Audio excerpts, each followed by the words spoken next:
What is up, guys? Welcome back to another diecast review, and today we have a review of Graham Rahal's 2021 Indy 500 entry, fielded by Rahal, Letterman, Lanigan Racing, and powered by Honda, of course. Now, interesting note, I believe this one is going to be the regular release for Graham Rahal's 2021 car, even though this car was an Indy 500 only scheme. Now, this is to commemorate 30 years of Rahal, Letterman, Lanigan Racing, and it is a throwback to Buddy Rice's 2004 Indy 500 winner. Now, interesting note, and we'll dive into this here in a bit, more that the diecast is more accurate to the Buddy Rice scheme than the actual car was. No, I'm serious. Google it. So we're going to go ahead and go over the diecast, but first we're going to go over the box. It's a standard release box for this year. And then obviously there's the quote on the back. You see his birthday, where he was born. Next year, Greenlight is going to have his home address and his phone number on the back.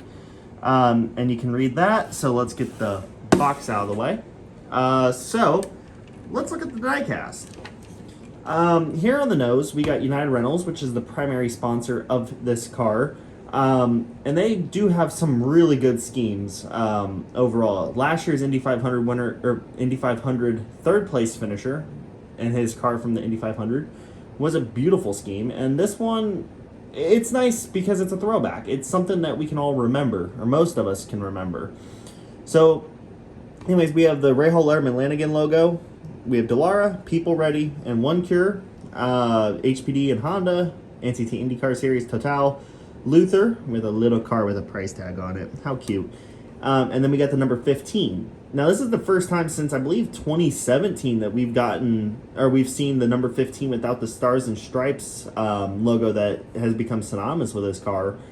It's just a blank number 15, which is kind of odd to see, but, I mean, it is what it is. And then, of course, United Rentals on the inaccurate shock cover. Greenlight, update that shit. Oh, and on the aero screen, we have Hy-Vee 3 times. There is more Hy-Vee logos on this car than there is Hy-Vees in Indiana. Fun fact. On the mirrors, we have Soldier Strong and Total. In here, we have MyJack, Rusanu. I guess that's how you say it. I don't know.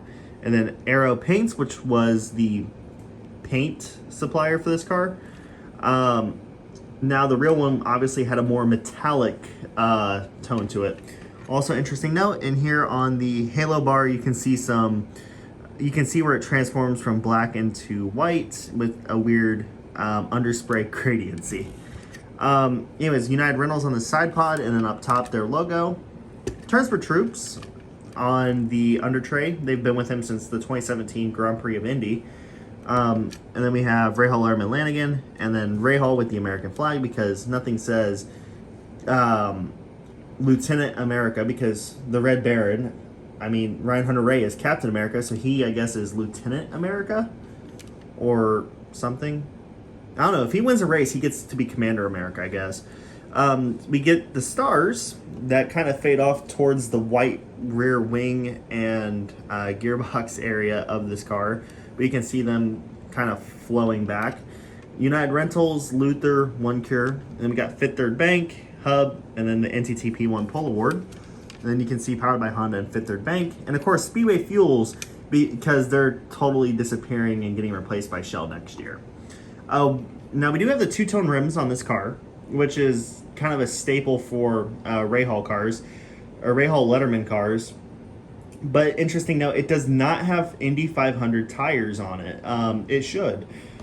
Because this was an Indy 500 one-off scheme, so I would suspect that they would have done it. And they've done it before for one-offs for the 500. So it's weird that they didn't do it for this one.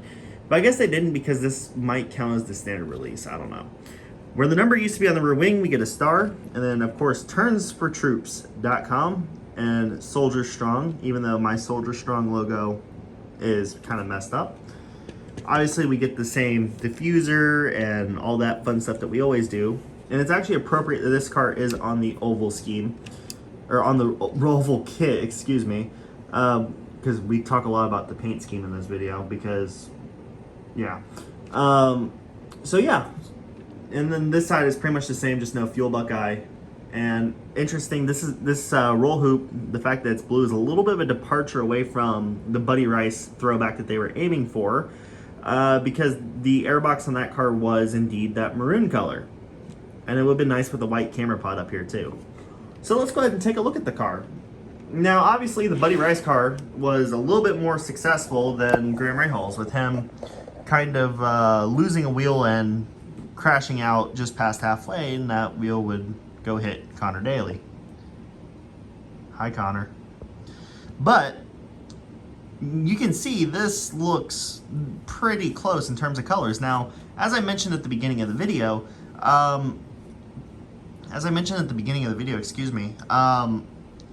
the real car actually had a more metallic tone to it. The maroon was definitely darker, and the blue was a little bit darker as well. So in terms of accuracy to what they're throwing back to, the diecast takes the win. So the diecast itself is inaccurate, but it's accurate to the throwback that the real car was trying to go. It's a weird triangle how that works. But you can definitely see the maroon matches up almost perfectly. Same for the blue. Now the blue on the Rice car does have a metallic quantity to it, one that the Rahal car does not. But I mean, if you looked at these two, you would know what this car is trying to be, and it's pretty obvious. It has a nice flavor of its own. I'm not trying to go into culinary here, but it has a nice little flavor of its own with the addition of the extra white and then the stars. Like, it's different, but it's also refreshingly similar to something that we've seen in the past. So that undertone is really nice. The 15 is a little bit off in terms of, you know, how it's situated. You know, this one has the italicized number 15, while this one does not. But I mean, that's just one of those small details. You know, it's nice to see there be recognition for Buddy Rice. And actually, I talked to Buddy Rice about the real car and asked him what he thought about it. He said it looks great. He just didn't know what the hell was up with the red. Exact quote. Yeah, I don't know what was up with that either. Google it. Seriously, freaking Google it. It's wrong. And this looks better. But once again, we get another Graham Rahal Indy 500 car, and it looks good. And I'm glad that they did a throwback to Buddy Rice, the man who won the Indy 500 during a tornado. So anyways, that's really it for this review, guys. So thank you guys for watching. Be sure to hit the subscribe button, and we got another review coming up here shortly with the Pato Award car, so that's going to be fun. Anyways, guys, thanks for watching, and we'll see you in the next video. Peace out.